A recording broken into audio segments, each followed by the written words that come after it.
ಮಾಡೋದಿಲ್ಲ. ಪ್ರಾಣ ಕಣ್ಣೆಲ್ಲ ಹೋಯ್ತ್ರಿ ಸ್ವಾಮಿ, ಸ್ವಾಮಿ ಪ್ರಾಣ ಕಣ್ಣೆಲ್ಲ ಹೋಯ್ತು. ಪಾಪ ಇದ್ದೊಬ್ಬ ಅಕ್ಕ ಮತಿಭ್ರಮಣೆಯಿಂದಾಗಿ ಲಗ್ನವಾಗಿ ಓಡಿ ಹೋಗಿದ್ದು. ಅವಳನ್ನು ನೋಡೋಣ ಅಂತ ಫೋಟೋದ ಜೋಬಲ್ಲಿರುವ ಫೋಟೋ ತೆಗೆದ್ರೆ ಕಣ್ಣು ಮುಂದೆ ಅವ್ವ. ಇದ್ದೊಬ್ಬ ತಂದೆ ಸಡನ್ನಾಗಿ ಕಾಣಿಯಾಗ್ಬಿಟ್ಟ. ನಿಜ ಸತ್ಯ ಯಾವುದು ನನಗೂ ಗೊತ್ತಿಲ್ಲ. ನಾಟಕದಲ್ಲಿ ಬಣ್ಣ ಹಚ್ಚೋ ದೇವಕನ್ಯೆಯ ಪಾತ್ರ ಮಾಡುವ, ದೇವಕನ್ಯೆಯ ಪಾತ್ರಕ್ಕೆ ಜೀವ ತುಂಬಿ ನಟಿಸುವ ಕೋಮಲ ಬಿಳಿ ಬುತ್ತಿ ಪಡೆದಂಥ ಅಜ್ಜ. ಅಬ್ಬಬ್ಬಬ್ಬಬ್ಬಾ, ಎಂಥ ಬಣ್ಣ, ಹೊಳೆಯೋ ಕಣ್ಣ. ಮರುಭೂಮಿಯಲ್ಲಿ ಒಂಟಿ ಖಜೂರದ ಗಿಡ, ಮಲೆನಾಡಿನ ಕಾಡು ಕಡಲು, ಬಯಲು ಸೀಮೆಯ ಬಯಲು, ಬಿಸಿಲು ಕಿರಣ ಪೋಸಿ ಜವಾರಿ ರೊಟ್ಟಿ, ಕರಿಮಾರಿ. ಕ್ಷಮಿಸಿ, ಈ ಊಟದ ವಿಷಯ ಬಂದರೆ ಬೇಡಪ್ಪ, ಊಟದ ವಿಷಯನೇ ಬೇಡ. ಪರಮಾತ್ಮ ಶಿವ ಶಿವ ಶಿವ ಶಿವ ಶಿವ. ಯಪ್ಪ ತಂದೆ, ನಿನ್ನ ಪ್ರಸಾದದಲ್ಲೂ ಶಿವ ಶಾಂತಂ ಪಾಪಂ ಶಾಂತಂ ಪಾಪಂ. ಅದು ಅಲ್ಲದೆ ಅದೇನೋ ಸ್ವರ್ಗದ ಬಾಗಿಲು ಬಡಾಕ ಬೇಕಂತ ಯಾವುದೋ ಭಾಷಾ. ಸರ್ಕಾರಿ ಸಾಲಿ ರಗಸದ ಸಾಕು ಮಾಡಪ್ಪ ಪುರಾಣ. ನನ್ನ ಊರು ನನಗೆ ಸ್ವರ್ಗ ಗೊತ್ತೇ ನಿಂಗೆ. ನನ್ನ ಖಾಯಂ ವಿಳಾಸ ಈ ಕವಿತೆ ಶೀರ್ಷಿಕೆ. ನನ್ನ ಸಂಪರ್ಕಿಸಬೇಕಾದ ವಿಳಾಸ ಈ ಪ್ಯಾರದ ಮೊದಲು ಸಾಲು. ಫೋನ್ ನಂಬರ್ ಬೇಕೇನ? ಈ ದೂರವಾಣಿ ಸಂಖ್ಯೆ ಈ ಕವಿತೆ ಕೊನೆ ಸಾಲು. ಭಾಗ 3. ಅವ್ವ ಕವನಾಗಿವನ ಸಾಕು ಮಗ, ಬಾ ಉಂಡು ಮಕ್ಕೋ. ಡಾಮ್ ಡುಸ್ ಪುಸ್ ಕ್ವೈ ಕೊಟಾರ್ ಟುಸ್ ಪುಸ್ ಪೊಡರ್. ನಿದ್ದೆವೋ ನಿದ್ದೆ. ಅಮ್ಮ ಹಸಿವಾದ್ರೆ ಎಬ್ಬಿಸು. ಸಾಕಣ್ ಮಗ ಮಲ್ಗು. ಹಸಿವಾದ್ರೆ ನಿಂಗೆ ಹಸಿವೆ ಎಬ್ಬಿಸ್ತದ. ಅಮ್ಮ ಮೂಗ ನನ್ನ ಮಗ, ನೆಟ್ ಒಂದು ಮಾತಾಡೋಕೆ ಬರಲ್ಲ. ಕವನಾಗಿವನಂತ ಸಾಕು ಮಕ್ಕಳೇ. 1ರಿಂದ 9 ಎಣಿಸ್ತೀನಿ. ಸೊಮ್ಮನೆ ಮಕ್ಕ. 9 8 7 6 5 4 3 2 1 0. Thank you.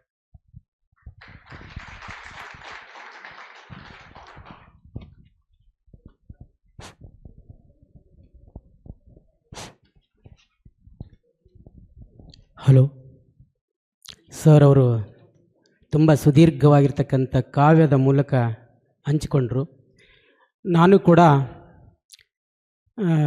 ತುಂಬ 2003 2002 ಅಂತ ಕಾಣಿಸ್ತದೆ, ಹಂಪಿ ಯೂನಿವರ್ಸಿಟಿಗೆ ಸಿದ್ಧಲಿಂಗಯ್ಯ ಸರ್ ಅವರು ಬಂದಾಗ ನಾನೇನೋ ಅವಸರದಲ್ಲಿ ಒಂದು ಬರ್ಕೊಂಡು ಹೋಗಿ, ಸರ್ ನಿಮ್ಮ ಕಾವ್ಯದಿಂದ ಒಂದು ಸ್ವಲ್ಪ ಏನೋ ನಮಗೂ ನಿಮ್ಮಂಗೆ ಬರಿಬೇಕು ಅನಿಸ್ತು, ನಿಮ್ಮ ಕಾವ್ಯ ನೋಡಿಕೊಂಡು ನಿಮ್ಮ ಕಾವ್ಯ ಕೇಳಿದಾಗ ಅಂತಂದಾಗ ಓದಿ ನೋಡೋಣ ಅಂತಂದರು. ಅವರು ಓದಿದಾಗ ಪರವಾಗಿಲ್ಲಲ್ಲ, ನೀನು ನಿಮ್ಮ ಕಡೆ ಇಲ್ಲ ಸರ್, ನಮ್ಮ ಬಿಸಿಲೂರು ಅದಲ್ಲ ನಮ್ಮದು, ನಮ್ಮ ಕಡೆನೂ ಈ ಥರ ಸಂಕಟಗಳು ತುಂಬ ಇವೆ ಅಂತ ಅಂದ್ಕೊಂಡಾಗ ಅಲ್ಲಿ ಒಂದು ಬರೆದಿದೆ. ನಾನು ಮೊದಲ ಕವನ ಶೀರ್ಷಿಕೆ ಇಟ್ಟಿದ್ದು ಚೋಮನ ಕನಸಿನ ಹಾಡು ಅಂತ ತಿಳ್ಕೊಂಡು, ಈಗ ನನ್ನ ಕವನ ಸಂಕಲನ ಸಲಹೆಗೆ ಅದು ಬದಲಾವಣೆ ಮಾಡಿಕೊಂಡು ಹಳ್ಳದೂರಿನ ಚಂದ್ಯಾನ ಹಾಡುಗಳು ಅಂತ ಮಾಡ್ಕೊಂಡಿದ್ದೀನಿ. ಅದು ಒಂದು ಸ್ವಲ್ಪ ನಾನು ನಿಮ್ಮ ಮುಂದೆ ಪ್ರಸ್ತಾಪ ಮಾಡ್ತೀನಿ.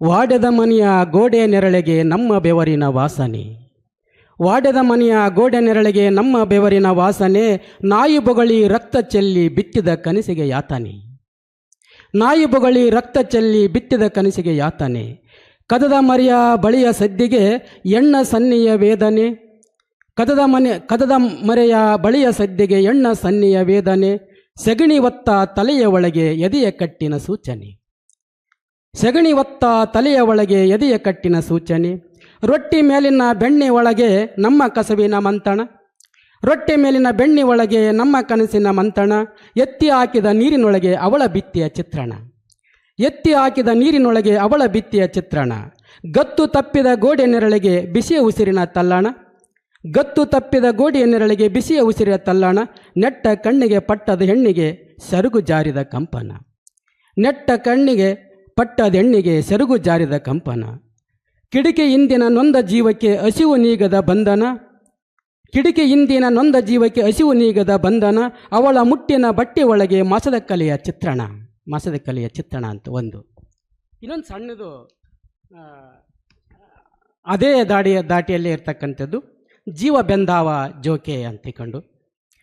ಗೌಡರ ಮಗಳ ಗಾಳಿ ಸುದ್ದಿಗೆ ಭೀಮ ಸತ್ತು ಹೋದ, ಗೌಡರ ಮಗಳ ಗಾಳಿ ಸುದ್ದಿಗೆ ಭೀಮ ಸತ್ತು ಹೋದ, ಕೊಚ್ಚಿದ ಕೊಡಲಿಗೆ ಕಣ್ಣೀರ ದಾರಿಗೆ ಎಷ್ಟು ಜೀವ ಜೀತ, ಕೊಚ್ಚಿದ ಕೊಡಲಿಗೆ ಕಣ್ಣೀರ ದಾರಿಗೆ ಎಷ್ಟು ಜೀವ ಜೀತ, ಚೆಲ್ಲಿದ ರಕ್ತದಿ ಕಂಡ ಬಿಂಬಕ್ಕೆ ನೊಣದ ದಂಡಿನ ಪೇರೆ, ಕೊಳೆತ ಹೆಣದ ಕಣದ ಸುತ್ತಲೂ ಹದ್ದಿನ ವಿದ್ಯೆಯ ಗೊರಕೆ, ಹದ್ದಿನ ನಿದ್ದೆಯ ಗೊರಕೆ, ಕಾಲನ ಕೊಲೆಗೆ ಚಿಮ್ಮಿದ ನೆತ್ತರು ಬಿರಿದ ಭೂಮಿ ತೇಗಿ, ಸತ್ತ ದಣಿವಿಗೆ ಚಿತ್ತ ಸುಟ್ಟಿದೆ ಬೊಡ್ಡೆ ಜಿಗುವ ಬೇಗೆ, ಸುಟ್ಟ ರಕ್ತದ ಎಪ್ಪಿನ ತುಪ್ಪದಿ ಒತ್ತಿ ಹುರಿಯುವ ಬೆಳಕೋತ ಕಾಲಿಗೆ ದಣಿದ ಕಣ್ಣಿಗೆ ಕಂದಿಲು ತೋರಿದ ಮಿಣಕು, ಗೋರಿಯ ಕಲ್ಲು ವಾಡ್ಯದ ಎದೆಗೆ ಮೂಡಿದ ಶಾಸನ ಸಾಲು, ಕತ್ತಲು ಬೆಳಕಿನ ಸತ್ಯದ ಕತೆಗಳು ಅಗಸಿ ಒಳಗಿನ ಕಾಳು, ದ್ಯಾವರ ಹೆಸರಿನ ದಣಿಯರ ಕನಸಲ್ಲಿ ಹಸಿವಿನ ಜೀವ ಬಾಗಿ, ದ್ಯಾವರ ಹೆಸರಿನ ದಣಿಯರ ಕನಸಲ್ಲಿ ಹಸಿವಿನ ಜೀವ ಬಾಗಿ, ಹಕ್ಕಿಯ ಮಾತಿಗೆ ಶಾಸ್ತ್ರದ ಕುಣಿಕೆಗೆ ಜೀವ ಬೆಂದಾವ ಜೋಕೆ ಅಂತ.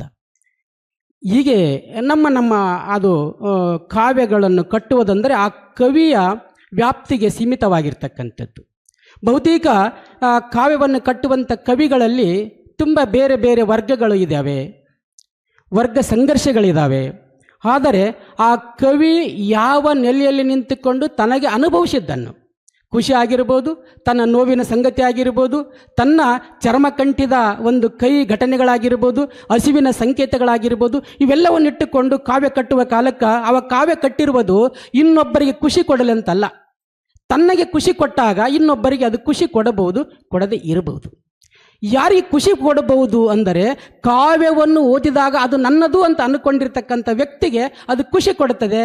ಯಾರು ಅದನ್ನು ಓದಿಕೊಂಡಾಗ ಇದು ನನ್ನದಲ್ಲ ಅಂತಂದಾಗ ಅದು ತಿರಸ್ಕರಿಸ್ತದೆ. ಇಲ್ಲಿ ತಿರಸ್ಕರಿಸುವುದು ಮತ್ತು ಸ್ವೀಕರಿಸುವುದು ಇದೆಯಲ್ಲ, ಬಹುತೇಕ ಕಾವ್ಯ ಜಗತ್ತಿನ ಬಹುದೊಡ್ಡ ಮಾರ್ಗಗಳು ಅಂತ ನಾನು ಭಾವಿಸಿದ್ದೀನಿ. ಯಾಕಂತಂದರೆ ಕಾವ್ಯವನ್ನು ತುಂಬ ಸಲೀಸಾಗಿ ಹೇಳಿಬಿಡಬಹುದು. ಇವತ್ತು ನಾವು ಈಗಾಗಲೇ ಇಂದಿನ ಒಂದು ಗೋಷ್ಠಿಯಲ್ಲಿ ಮಾಧ್ಯಮವನ್ನು ಕುರಿತು ಮಾತನಾಡುವಾಗ ಕಾಲ ಕೇಳಿದ್ವಿ. ಈಗೆಲ್ಲ ಹಿರಿಯರು ಕುಳಿತಿದ್ದಾರೆ.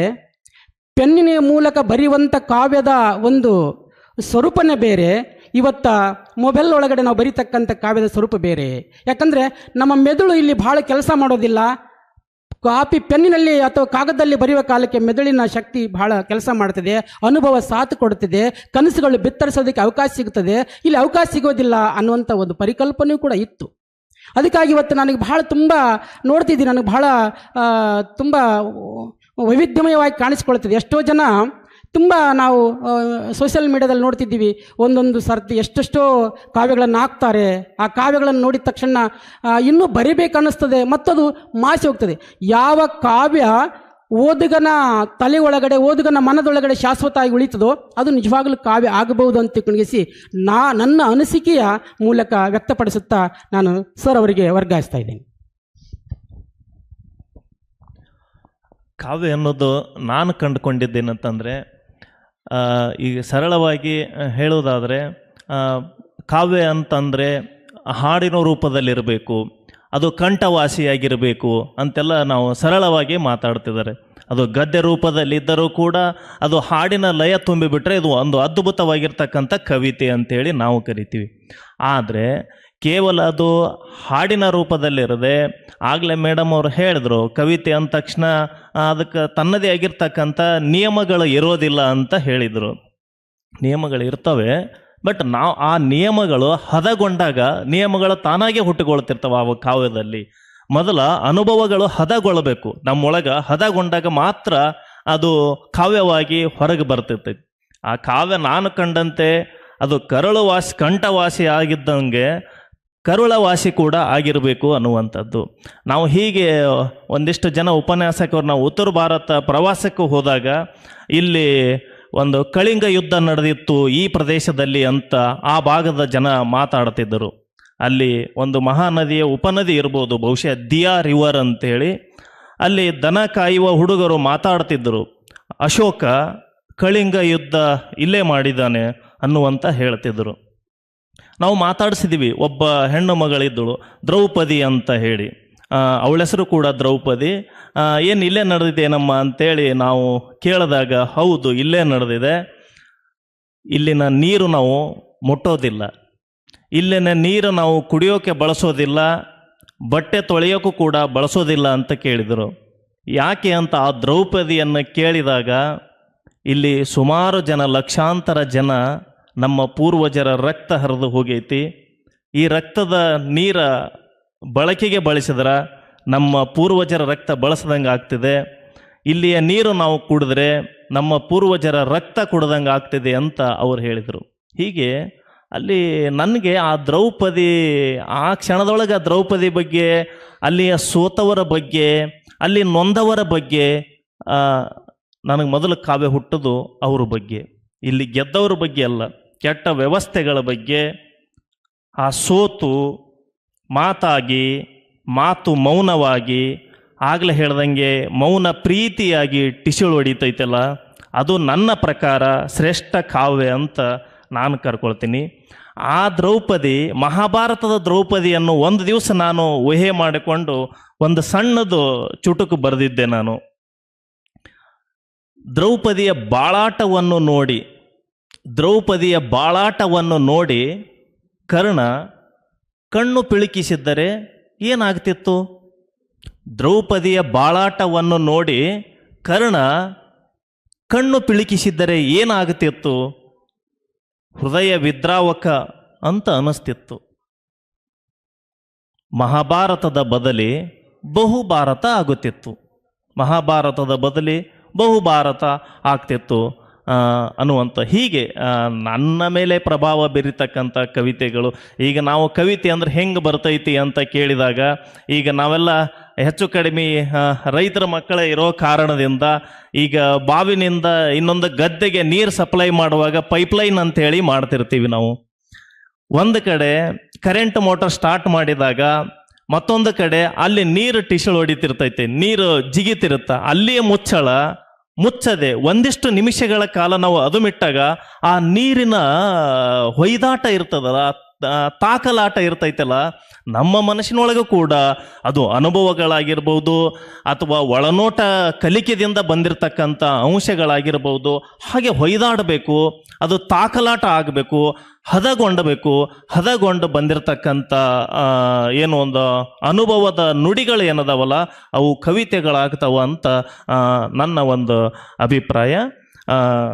ಅದರ ಜೊತೆಗೆ ನಾನು ಒಂದು ಕವಿತೆ ಓದ್ತೀನಿ ಈ ಸಂದರ್ಭದಲ್ಲಿ. ನನಗೆ ಪ್ರತಿರೋಧದ ಕವಿತೆಗಳಂದ್ರೆ ತುಂಬ ಇಷ್ಟ. ಈಗ ಪ್ರೇಮ, ಕಾಮ, ಅದರ ಆಚೆ ನನಗೆ ಈ ಪ್ರತಿರೋಧದ ಕವಿತೆಗಳು ಅಥವಾ ರಾಜಕೀಯ ಹಿನ್ನೆಲೆ ಬಂದಿರತಕ್ಕಂಥ ಕವಿತೆಗಳಂತಂದ್ರೆ ನನಗೆ ತುಂಬ ಇಷ್ಟ.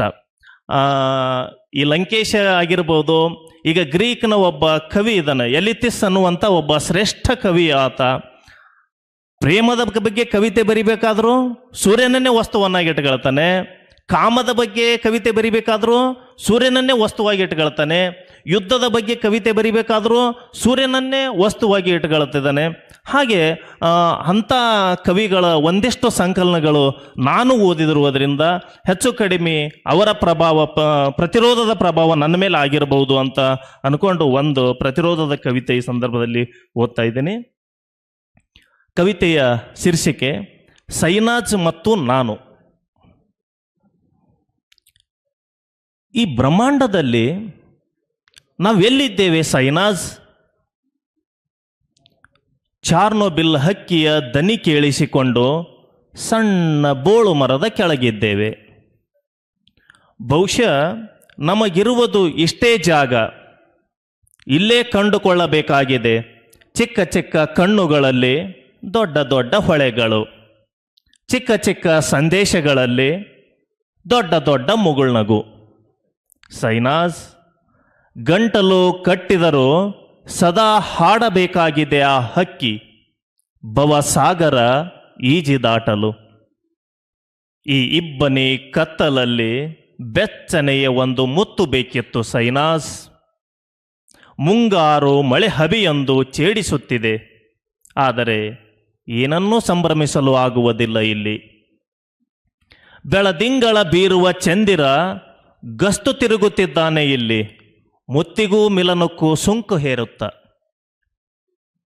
ನಮ್ಮದು ಒಂದೇ ಒಂದು ರೊಟ್ಟಿ ಸೈನಾಜ್, 76 ವರ್ಷಗಳಿಂದ ತಿನ್ನುತ್ತಿದ್ದೇವೆ ಅಸಂಖ್ಯಾತ ಕನಸುಗಳ ಹಂಚಿಕೊಂಡು ತವಕ ತಲ್ಲಣವ ಗಾಳಿ ಗಾನವ ಕೇಳಿಸಿಕೊಂಡು. ಇಲ್ಲಿ ಸುದ್ದಿಯಾಗಿ ಏನನ್ನೂ ಬದಲಾಗುವುದಿಲ್ಲ ಸೈನಾಸ್. ಹಸಿವು, ನಗ್ನತೆ, ಮತ್ಸರ ಮತ್ತಿನ್ನೇನೂ ಸುದ್ದಿಯಾಗುವುದಿಲ್ಲ ಸೈನಾಸ್. ಒತ್ತಾಯಕ್ಕಾಗಿ ಮುಗುಳ್ನಗೆ ಹೊರತು. ಹೀಗೆ ಈ ಬ್ರಹ್ಮಾಂಡದಲ್ಲಿ ನಾವು ಎಲ್ಲಿದ್ದೇವೆ ಸೈನಾಸ್? Thank you.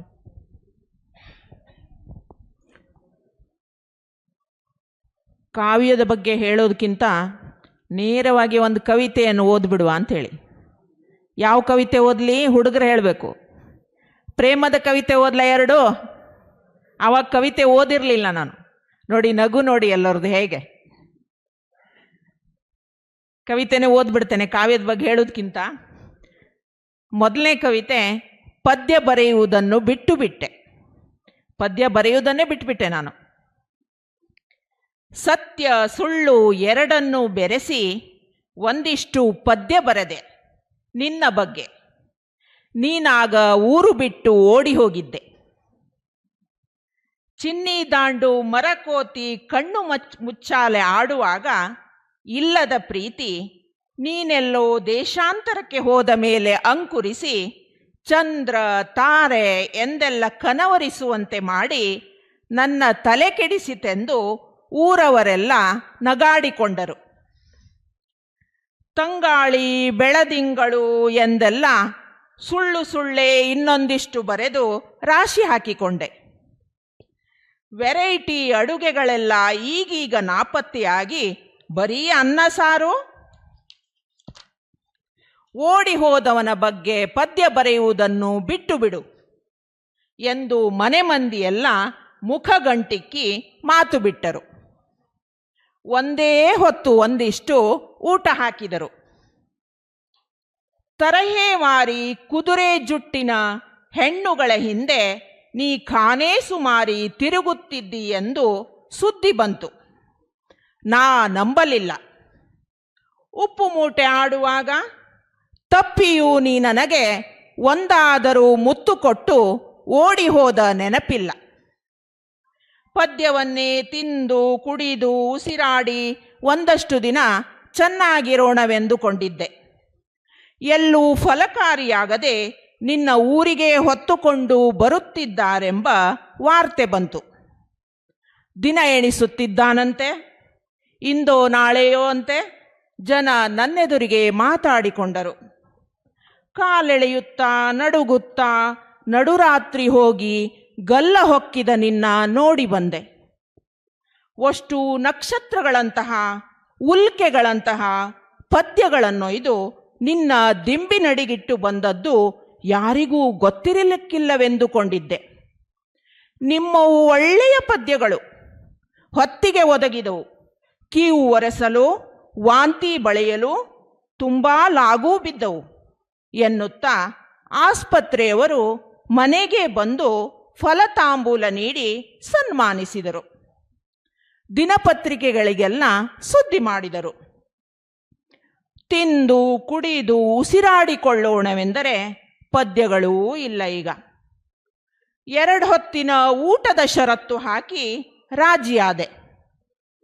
ನಿನ್ನ ಶವಯಾತ್ರೆ ಮನೆಯ ಮುಂದೆ ಹೊರಟ ದಿನ ಮತ್ತೆ ತರತರದ ನಳಪಾಕಗಳೆಲ್ಲ ಆರಂಭವಾದವು.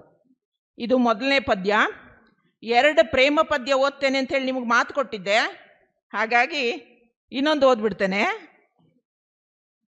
ಇನ್ನೇನು ಇತ್ತು ಹೇಳು ನಮ್ಮಿಬ್ಬರ ಮಧ್ಯೆ ಶೀರ್ಷಿಕೆ ಇದು. ಯಾರಿಗೆ ಗೊತ್ತು, ನಾವಿಬ್ಬರು ಇಂದು ಭೇಟಿಯಾದರೂ ಆಗಬಹುದು. ಈ ಹಾಳು ಮಧ್ಯಾಹ್ನಗಳೆಲ್ಲ ಕರಗಿ ಹತ್ತಿಯಷ್ಟು ಹಗುರಾಗಿ ಬೂರುಗದ ಹೂಗಳಂತೆ ನಮ್ಮಿಬ್ಬರ ಮಧ್ಯೆ ಹಾರಾಡಬಹುದು. 20 ವರ್ಷ ನಾನಿನ್ನ ನೋಡದೆ. ಗೌ ಎನ್ನುವ ಕೆಲವು ಕಡುಕಪ್ಪು ರಾತ್ರಿಗಳಲ್ಲಿ ಕನಸಿಗೆ ಬಂದದ್ದು ಬಿಟ್ಟರೆ ಈ ಕೆಲಸದ ಮಧ್ಯೆ ನೀನು ಮಸುಕು ಮಸುಕು. ಹುರಿಗೊಳಿಸಿದ ಬಿಲ್ಲಿನಂತಿದ್ದ ನಿನ್ನ ಬೆನ್ನೀಗ ಕೊಂಚವಾದರೂ ಬಾಗಿರಬಹುದು. ತಲೆ ಸ್ವಲ್ಪ ಬೋಳಾಗಿರಬಹುದು. ಚಾಳೀಸು ಬಂದ ಕಣ್ಣ ಕೆಳಗಿನ ಕುಡಿಮೀಸೆ ಕಪ್ಪು ಬಿಳಿಪಿನ ಚಿತ್ರವಾಗಿರಬಹುದು. ತೀವ್ರ ನಿಗಾ ಘಟಕದಲ್ಲಿ ಮಲಗಿ ಬಂದಾಗಿನಿಂದ ನನಗೂ ಕೊಂಚ ಮಂಡಿ ನೋವು. ತೂಕ ಕಡಿಮೆ ಮಾಡಿಕೊಳ್ಳಿ ಎಂದಾಗಲೆಲ್ಲ ವೈದ್ಯರು ನಿನ್ನ ನೆನಪಾಗಿ 2 ದಿನ ಸೌತೆಕಾಯಿ ತಿಂದು ಊಟ ಬಿಡುತ್ತೇನೆ. ಮತ್ತೆ ಯಥಾವತ್ತು ಹಿಂದಿನಂತೆ ಚಿಕನ್ ತಂದೂರಿ, ಬಂಗುಡೆ ಫ್ರೈ. ಅಂದಾದರೂ ನಾನಿನ್ನ ದೂರದಿಂದ ಕದ್ದು ನೋಡಿದ್ದಷ್ಟೇ. ನೀನು ತೇಪೆ ಹಾಕಿದ ಬೈಸಿಕಲ್ಲಿನ ಹವಾ ನೋಡುವ ನೆಪ ಮಾಡಿ ಮುರ್ಕಿಯಲ್ಲಿ ದೃಷ್ಟಿ ಕೂಡಿಸಿದ್ದಟ್ಟೆ. ಮುರ್ಕಿ ಅಂದರೆ ತಿರು. ಇವಕ್ಕೂ ಮೀರಿ ಹೇಳಿಕೊಳ್ಳುವಂಥದ್ದು ಇನ್ನೇನು ಇತ್ತು ಹೇಳು ನಮ್ಮಿಬ್ಬರ ಮಧ್ಯೆ? ಅಲ್ಲೆಲ್ಲೋ ಮಹಾನಗರಗಳಲ್ಲಿ ಇಲ್ಲಿಂದ ಹೋದವರೇ ಲಿವ್ ಇನ್ ರಿಲೇಶನ್ಶಿಪ್ಪಿನಲ್ಲಿರುತ್ತಾರಂತೆ. ಬರೇ 20ರ ಆಸುಪಾಸಿನವರು 4-6 ವರ್ಷ ಜೊತೆಗಿದ್ದು ಸಾಕಾದರೆ ಟಪ್ಪನೆ ಬೇರ್ಪಡುತ್ತಾರಂತೆ. ಹಿಂದಿನ ಕುರುಹೇ ಇಲ್ಲದಂತೆ ಇನ್ಯಾರದೋ ಕಸುವಿಗೆ ಬೀಜ ಭೂಮಿಯಾಗುತ್ತಾರಂತೆ. ಬದಲಾಗುತ್ತಿರುವುದು ಕಾಲವೋ ಮನುಷ್ಯನೋ ಎಂದು ಚಿಂತಿಸುತ್ತಲೇ ಪುಳಕ ರೋಮಾಂಚನಗಳೆಲ್ಲ ಸತ್ತು ಮುಟ್ಟು ನಿಲ್ಲುವ ವಯಸ್ಸಿನಲ್ಲಿ ಮತ್ತೆ ಮತ್ತೆ ಅಂದುಕೊಳ್ಳುತ್ತಿದ್ದೇನೆ. ಅಪ್ಪಿತಪ್ಪಿ ನಾವಿಬ್ಬರು ಇಂದು ಭೇಟಿಯಾದರೂ ಆಗಬಹುದು. 20 ವರ್ಷಗಳ ನಂತರ ಕೆನ್ನೆಗಳಲ್ಲಿ ಇನ್ನೊಮ್ಮೆ ಓಕುಳಿ ನೀರು ಚೆಲ್ಲಾಡಬಹುದು. ಧನ್ಯವಾದ.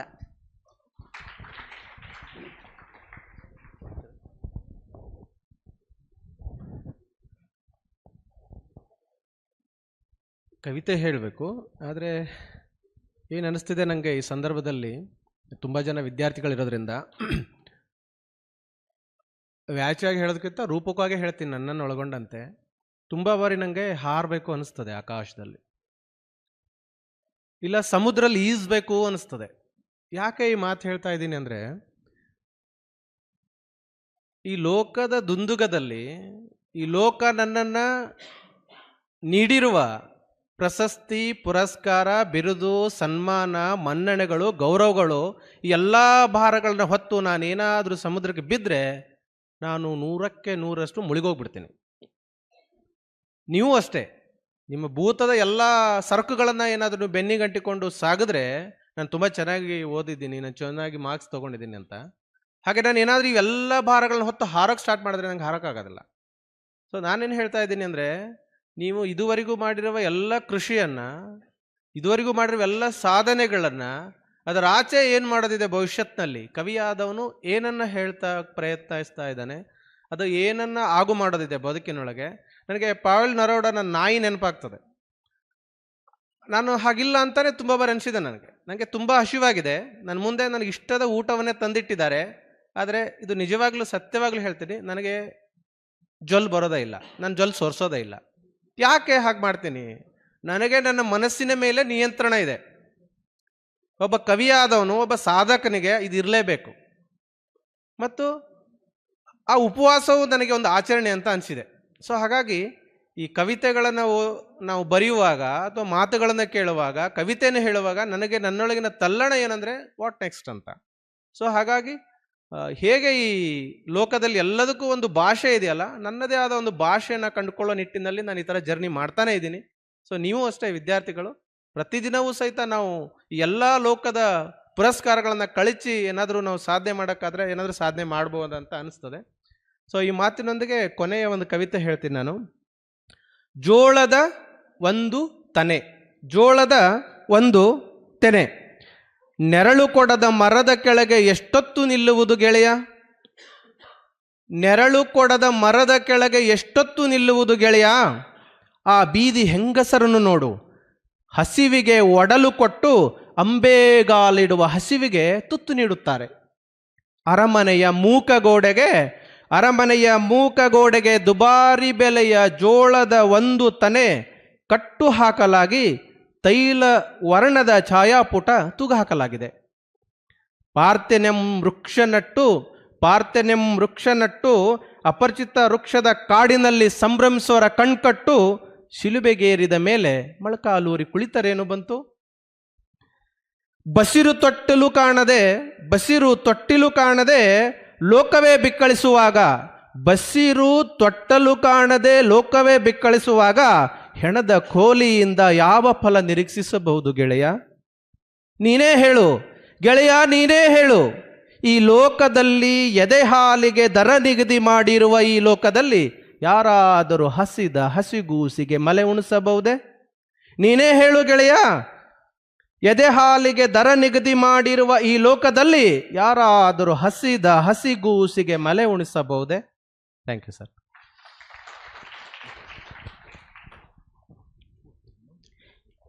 ಇಲ್ಲಿವರೆಗೂ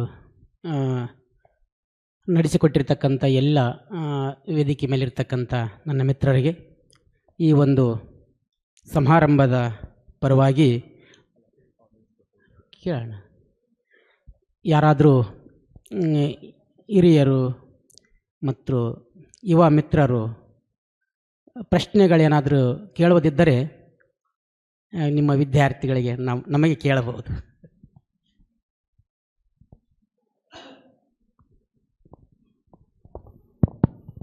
ಇದು ಪ್ರಶ್ನೆ ಅಲ್ಲ, ಮಾಕೊಂಡೆತ್ತಿರ್ತಕ್ಕಂಥ ಆರಂಭಿಕ ಒಂದು ದುಗುಡವನ್ನು ಏನಂದರೆ, ಈ ಕಾಲಘಟ್ಟದಲ್ಲಿ ಗುರುತಿಸಲಾರದಂಥ ಒಂದು ವಿಕ್ಷಿಪ್ತ ಮನಸ್ಸುಗಳು ಒಳ್ಳೆಯ ಕವಿಗಳನ್ನು, ಒಳ್ಳೆಯ ಸಾಹಿತ್ಯವನ್ನು ಅಥವಾ ತಮ್ಮ ಸೆಕೆಂಡ್ ಲೈನ್ನಲ್ಲಿರ್ತಕ್ಕಂಥ ಕವಿಗಳನ್ನು ಗುರುತಿಸಲಾರದಂಥ ಒಂದು ವಿಕ್ಷಿಪ್ತ ಮನಸ್ಸುಗಳು ಇದ್ದಾವೆ. ನಿನ್ನೆಯಿಂದ ಇದು ಆರಂಭ ಆಗ್ತಾ ಇದೆ.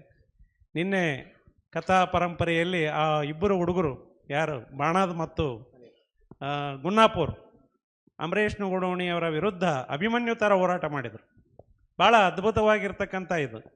ಅವರ ಪ್ರಶ್ನೆ ಏನಾಗಿತ್ತು ಅಂದರೆ, ಅಂಬರೀಷ್ ನುಗುಡೋಣಿಯವರದು, ಕನ್ನಡ ಸಾಹಿತ್ಯ ಪರಂಪರೆಯಲ್ಲಿ ಯಾರೂ ಚೆನ್ನಾಗಿ ಕತೆ ಬರಿತಾ ಇಲ್ಲ ಅಂತ ಅನ್ನೋದು. ಆ ಹುಡುಗರು ಸರಿಯಾದ ಉತ್ತರವನ್ನು ಕೊಟ್ಟರು.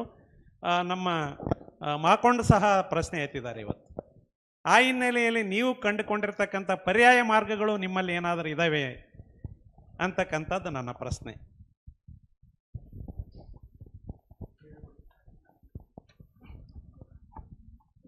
ಈಗ ಗುರುತಿಸದೇ ಇರ್ತಕ್ಕಂಥ ಕಾಲಘಟ್ಟದಲ್ಲಿ ಪರ್ಯಾಯ ಮಾರ್ಗಗಳು ಅಂತಂದರೆ ಹಂಗೇನು ಏನಿಲ್ಲ ಸರ. ಇವತ್ತು ಸೋಷಿಯಲ್ ಮೀಡಿಯಾ ಭಾಳ ಪ್ರಭಾವಶಾಲಿ ಆಗೈತಿ. ಸೋಷಿಯಲ್ ಮೀಡಿಯಾದೊಳಗೆ ಅತಿ ಅದ್ಭುತವಾಗಿರ್ತಕ್ಕಂಥ ವಿಮರ್ಶೆಗಳು ನಡೀತಾವೆ. ಆದರೆ ಇವತ್ತು ಮಾಧ್ಯಮದೊಳಗೆ ಹೆಂಗಾಗಿದೆ ಅಂತಂದರೆ, ಮಾಧ್ಯಮದಲ್ಲೇ ಗುಂಪುಗಾರಿಕೆ ಇದೆ ಇವತ್ತು. ಇದು ನೀವಾಗಿ ಪ್ರಶ್ನೆ ಕೇಳಿದ್ದೀರಿ ಅಂತಂದಮೇಲೆ ನಾನು ವಾಸ್ತವವಾಗಿ ಮಾತನಾಡಬಲ್ಲೆ. ಮಾಧ್ಯಮದಲ್ಲೇ ಗುಂಪುಗಾರಿಕೆ ಇದೆ. ಇಂಥ ಕವಿಗಳನ್ನು ಮಾತ್ರ ನಾವು ಪ್ರಕಟಿಸಬೇಕು, ಇಂಥವ್ರನ್ನ ಮಾತ್ರ ಕವಿತೆಗಳನ್ನು ನಾವು ಪ್ರಕಟಿಸಬೇಕು. ಇವತ್ತು ಹೆಂಗಾಗಿದೆ ಅಂತ ಕೇಳಿದರೆ, ಮಾಧ್ಯಮದಲ್ಲಿ ಮುರಿದು ಕಟ್ಟುವ ಕವಿತೆ ಬರುವ ಬದಲಿ ಹರಿದು ಕಟ್ಟುವ ಕವಿತೆ ಬರ್ತಿದೆ. ಅಂಥ ಕವಿತೆಗಳು, ಇದು ಭಾಳ ಗಂಭೀರವಾಗಿ ನೀವೇ ಪ್ರಶ್ನೆ ಕೇಳಿದ್ರ ಕಾರಣದಿಂದ ನನ್ನ ಪ್ರಶ್ನೆ ಮುಂದುವರೆದ ಪ್ರಶ್ನೆ ನೀವು ಕೇಳಿದ್ರಿಂದ ನಾನು ಹೇಳ್ತಾ ಇದ್ದೀನಿ. ಇವತ್ತ ಹರಿದು ಕಟ್ಟಿದ ಕವಿತೆಗಳಿಗೆ ಪ್ರಶಸ್ತಿಗಳು ಸಿಗ್ತಿದ್ದಾವೆ. ಇದು ತುಂಬ ಬೇಜಾರದ ಸಂಗತಿ. ಯಾವತ್ತದು ಸರ್ಕಾರದ ಸ್ವಾಯತ್ತ ಸಂಸ್ಥೆಗಳೇ, ಬೇರೆ ಬೇರೆ ಟ್ರಸ್ಟ್ಗಳದು ಬೇರೆ, ಅದು ಅವರವರ ಖಾಸಗಿ, ಯಾರಿಗಾದರೂ ಕೊಡ್ಬೋದು, ಯಾರಿಗಾದರೂ ಬಿಡ್ಬೋದು, ವಿಮರ್ಶೆ ನಡೆಸಬಹುದು, ನಡೆಸದೇ ಇರಬಹುದು. ಆದರೆ ಸರ್ಕಾರಿಯ ಸ್ವಾಯತ್ತ ಸಂಸ್ಥೆಗಳು, ಅದು ಕೇಂದ್ರ ಸಾಹಿತ್ಯ ಅಕಾಡೆಮಿ ಇರಬಹುದು, ರಾಜ್ಯ ಸಾಹಿತ್ಯ ಅಕಾಡೆಮಿಗಳಿರ್ಬೋದು, ಬೇರೆ ಬೇರೆ ಪ್ರತಿಷ್ಠಾನಗಳಿರ್ಬೋದು, ಮುರಿದು ಕಟ್ಟುವ ಸಂಪ್ರದಾಯವನ್ನು ಮುರಿದು ಪ್ರಕಟಿಸಿದ ಕವಿತೆಗಳಿಗೆ ಪ್ರಶಸ್ತಿ ಮತ್ತು ಪ್ರೋತ್ಸಾಹ ಸಿಗ್ತಿಲ್ಲ. ಇವತ್ತು ಪ್ರಶಸ್ತಿ ಹಿಂದೆ ಹೋಗೋದು ಬೇಡ, ಬರಹಗಾರ ಅವನಿಗೆ ತನ್ನದೇ ಆಗಿರ್ತಕ್ಕಂಥ ವಸ್ತು ಆಯ್ಕೆ ಮಾಡಿಕೊಂಡು ಬರಿತಿದ್ದಾನೆ. ಒಂದು 4 ಜನರ ಮಧ್ಯದೊಳಗೆ ಓದಿ ಅಪ್ರಿಷಿಯೇಟ್ ಪಡ್ಕೊಂಡ್ರೆ ಅದಕ್ಕಿಂತ ದೊಡ್ಡ ಅವಾರ್ಡ್ ಯಾವುದೂ ಅಲ್ಲ. ಆದರೆ ಇವತ್ತು ಎಂತಿಂಥವ್ರಿಗೆ ಎಂತಿಂಥ ಕವಿತೆಗಳು ಎಲ್ಲೋ ಇನ್ನೊಬ್ಬರು ಬರೆದಿರ್ತಾರೆ, ಅದನ್ನು 4 ಸಾಲ ಇವನು ಬರೆದಿರ್ತಾನೆ, ಇವನು ಬರೆದು ಪತ್ರಿಕೆ ಕಳಿಸಿರ್ತಾನೆ. ಅದನ್ನು ವೈಭವಕರಣ ಮಾಡ್ತಿರ್ತಕ್ಕಂಥ ಕಾಲಘಟ್ಟ ಇವತ್ತೈತಿ. ಅದರಲ್ಲಿ ಜಾತಿ ಗುಂಪುಗಳು, ಸಾಹಿತ್ಯದಲ್ಲಿ ಜಾತಿ ಬರಬಾರ್ದು.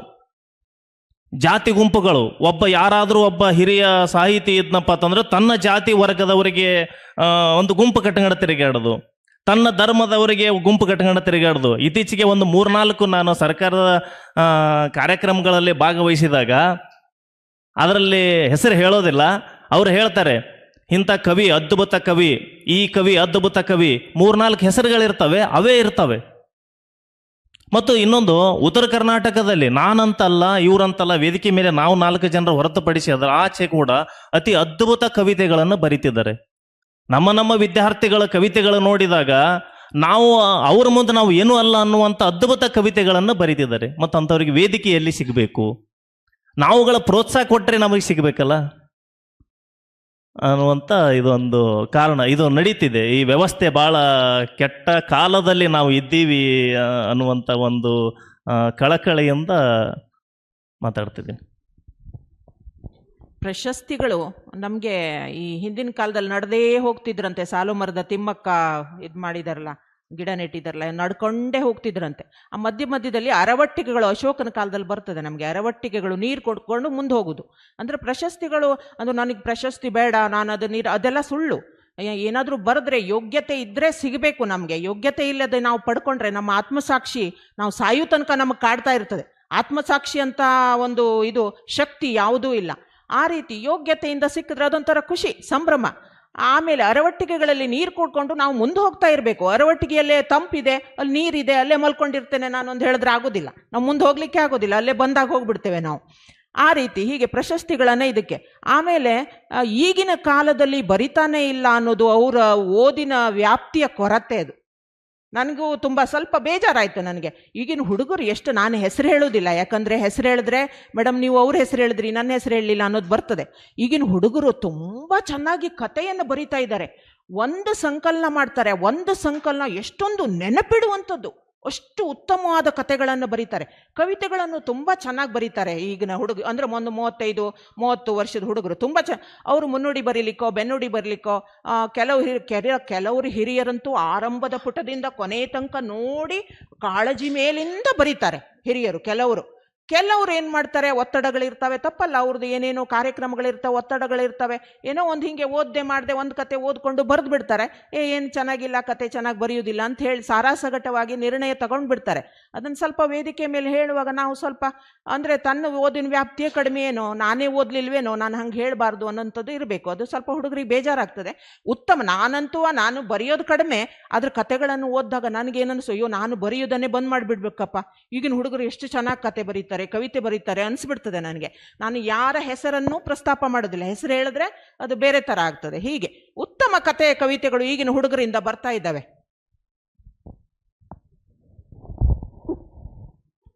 ಸರ್, ಈ ಸಂದರ್ಭದಲ್ಲಿ ಪೂರಕವಾಗಿ ಒಂದು ಮಾತನ್ನು ಹೇಳಕ್ಕೆ ಬಯಸ್ತಾ ಇದ್ದೀನಿ. ತುಂಬ ಜನ ಯುವ ತಲೆಮಾರಿನವರು ಕತೆ, ಕವಿತೆ, ಕಾದಂಬರಿ ಬರೀತಾ ಇದ್ದಾರೆ. ಸೊ ತುಂಬ ಜನ ಬರೀತಾ ಇದ್ದಾರೆ ಅಂದರೂ ಸಹಿತ ಅದರಲ್ಲಿ ನಾವು ಮಾತಾಡ್ತಾ ಇರ್ತೀವಿ, ಈ ಬಾರಿಯ ಪುರಸ್ಕಾರ ಇವರಿಗೆ ದೊರೀತದೆ, ಮತ್ತು ಇವರು ಮಾತ್ರ ತುಂಬ ಚೆನ್ನಾಗಿ ಬರೆದಿದ್ದಾರೆ, ಇವರು ಹೀಗೆ ಬರೆದಿದ್ದಾರೆ, ಮತ್ತು ಇವರು ಯಾವ ಸಂಕಲನವನ್ನು ಇತ್ತೀಚೆಗೆ ಓದಿಕೊಂಡು ಈ ಕವಿತೆಗಳನ್ನು ಕಟ್ಟಿದ್ದಾರೆ.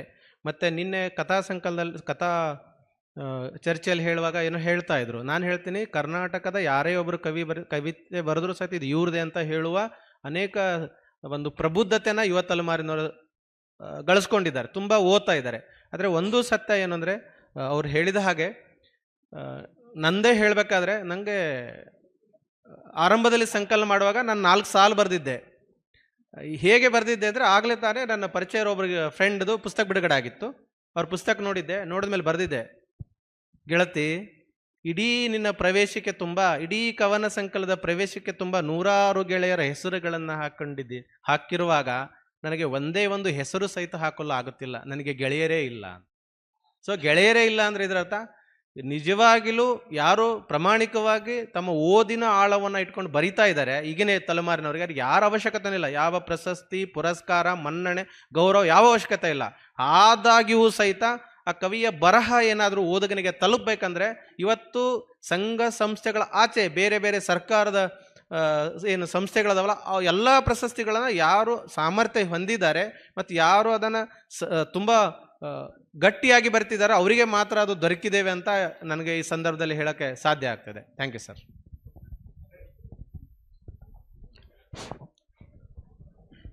ಎಲ್ಲರಿಗೂ ನಮಸ್ಕಾರಗಳು.